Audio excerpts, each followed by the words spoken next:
Korean Kanakaraju and DC మూవీలో ఏది best movie అంటే మాత్రం డీసీ అని చెప్తాను. Korean Kanakaraju average movie, DC మాత్రం నెక్స్ట్ లెవెల్ ఉంది movie. From the starting to end ఇంట్రెస్టింగ్గా ఉంటుంది. Simple story line.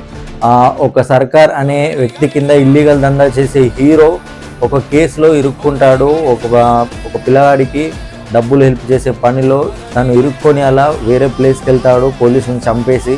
ఆ ప్లేస్లో ఒక హీరోయిన్ పరిచయం అవ్వడం, అక్కడ కూడా ఆ హీరోయిన్ చనిపోవడం, అక్కడ నుంచి వేరే సైడ్ ట్రావెల్ అవుతూ ఉంటే ఇంకో హీరోయిన్ పరిచయం కావడం, ఆ పోలీసు నుంచి ఎలా తప్పించుకున్నాడు, ఆ పోలీస్ని ఎలా చంపేశాడు అనేది స్టోరీ. చిన్న స్టోరీ లైనే కానీ చాలా అద్భుతంగా తీశారు. సినిమా మాత్రం నెక్స్ట్ లెవెల్ ఉంటుంది.